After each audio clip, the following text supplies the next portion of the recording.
Hey, it's Grace Duckworth. I'm here at Karma Tribe today offering you some tips and tutorials for opening inner thighs or the adductors. So we're working with Baddha konasana or bound angle as well as Mandukasana or frog pose. And we'll be taking some deep stretch, almost restorative variations of these postures as well as a more active option as well. So let's go ahead and get started. We're going to begin with the more active position, and if you have a blanket or a towel, I would suggest propping your hips up just a teeny tiny little bit, just so that your pelvis tips forward a little. And either grab a couple of blocks, if you don't have blocks, maybe some big books. If you don't have books, maybe grab some firm pillows. Be creative. Everyone has something at their house that they can replace and use instead of blocks. So we're going to do the more active variation first to make sure that we're warm enough to go into the deeper work later on. So once you get your hips elevated and propped, we're going to take our blocks underneath the thighs and do a little scoot to the pelvis backward. And we're just going to begin with inhaling to lengthen up. On your exhale, you're going to start to push your thighs into your blocks pretty much as firmly as you can.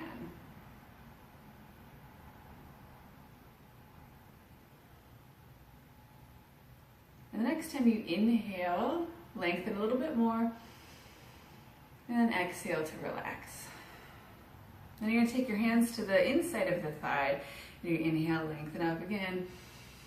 This time as you exhale, push your thighs into your hands. So you're not pushing down, you're not pushing hands into thighs, you're pushing thighs into hands, and the hands are then resisting the pressure of the legs. Inhale, lengthen, exhale to relax. I'm going to switch back and forth a few times. This is called tension release. So you're building a lot of tension, a lot of heat in the areas that will be opening. That way when we go into a more passive pose in a moment, we'll be able to go a little bit deeper and a little bit more comfortably. So we'll inhale, lengthen. Exhale, push the thighs down into the blocks. And this time see if maybe you can engage the glutes and maybe even the pelvic floor a little bit more.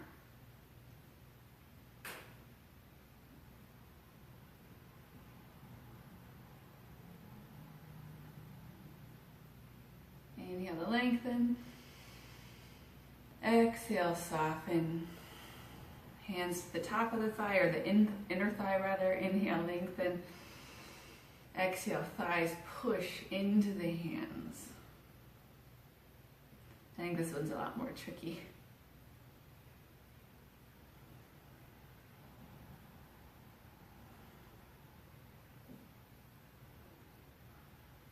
And relax. Inhale, exhale, press down. Again, maybe use the glutes, use the pelvic floor a little bit more.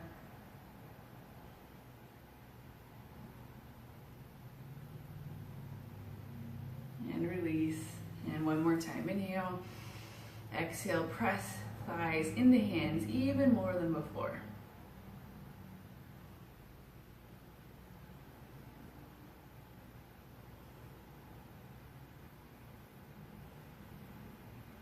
And release.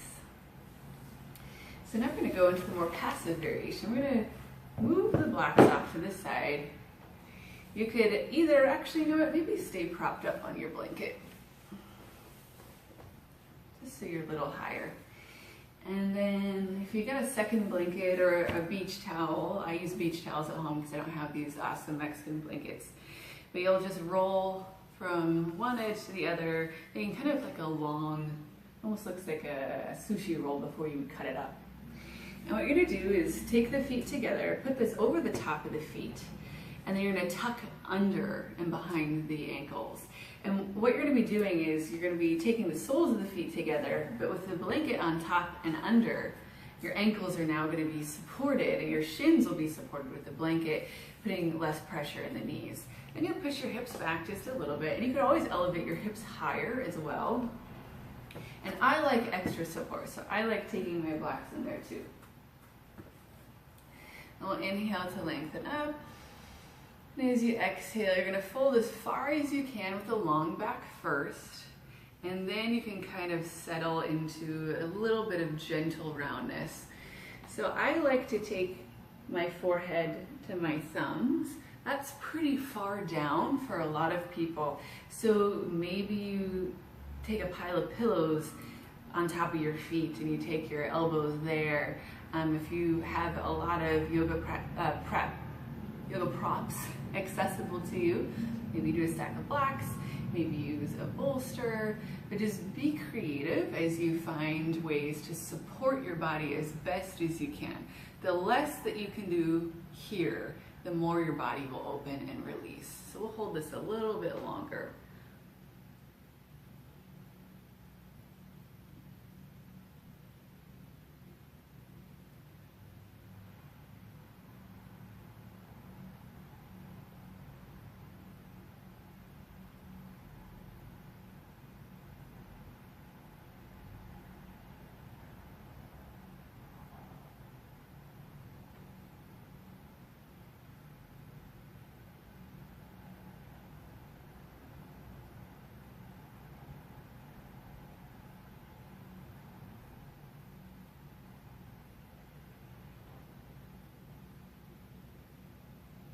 We'll take one more breath. And then release and lift yourself up. Of course, you could hold that a little bit longer. I like to use Insight Timer when I'm doing deep stretch or restorative at home.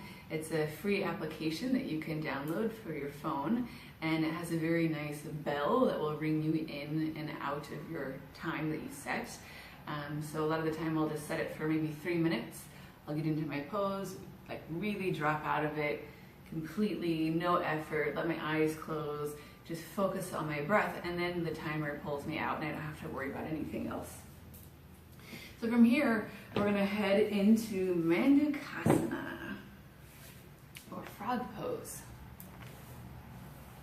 So I'm gonna refold the blankets or towels so they look a little bit more like this. And you're just gonna set those off to the side for now.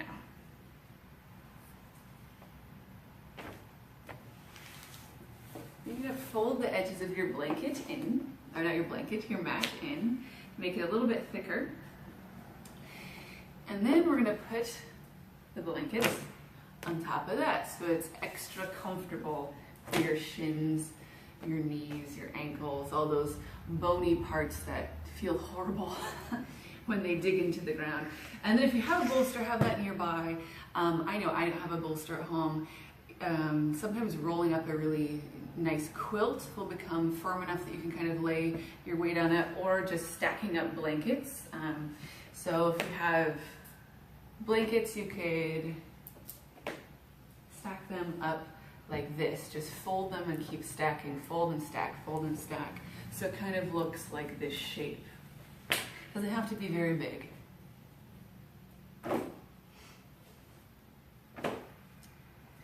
We're going to take our shins onto the blanket so that the knees are closer to the front, and then you're going to flex your ankles so that the big toe side of the foot is down. And if possible, your knee and ankle are going to be kind of in alignment, maybe not perfectly in alignment. We're going to start here up on the palms, and you're going to inhale to kind of just prepare your body, and on the exhale, you're going to push your shins into the ground so you'll feel your inner thighs fire up. Your adductors right here, you're going to feel them squeezing toward each other. So we're going back to the idea of tension release, building, building, building heat and tension, so that way when we go into the release, the body will really be able to let go. Then inhale to relax a little bit, and you might notice I've already dropped a little bit lower. On the exhale, I'm going to push my thighs, or not my thighs, I'm going to push my shins into the ground, adding some resistance so that my thighs fire up and become active. I'm going to inhale to relax, and this time I'm going to come down to my elbows, my forearms, and I'm going to exhale, push. And this is going to be a slightly longer hold, although you could do it as short or as long as you'd like. Inhale, relax. Again, you'll see my body kind of shifts, and exhale, I'm going to push into the ground one more time.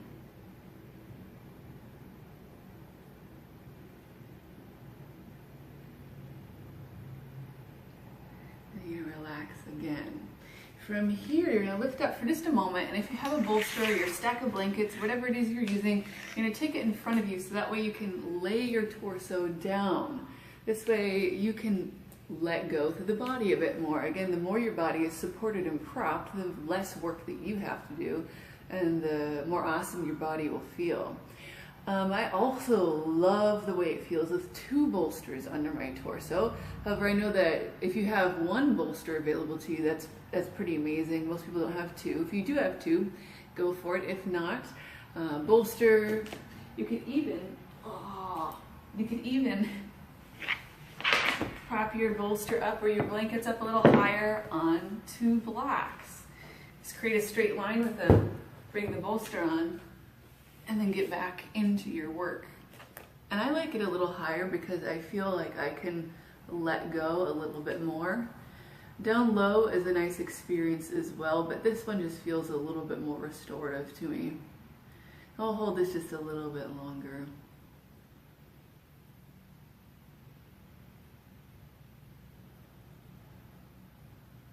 These restorative poses are a great opportunity to just focus on the way your breath feels in your body. And maybe work on finding a little bit more expansion in areas that are especially tense.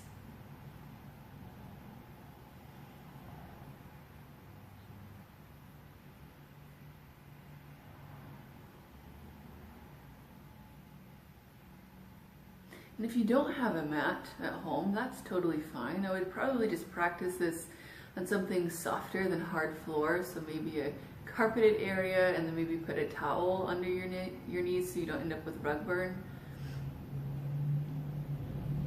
There's always an answer. If there's a will, there's a way, right? Let's take one more breath here. And then when you're getting up, you're going to bring the big toes to touch each other and press your hips back to the heels. You'll sit like this for just a moment to kind of relax the body a little bit more. And I always like to counter inner thigh work with outer hip work. So when you're complete with all of these things, or both of these things, I would suggest moving to your back and maybe doing a little gentle figure 4 work each side.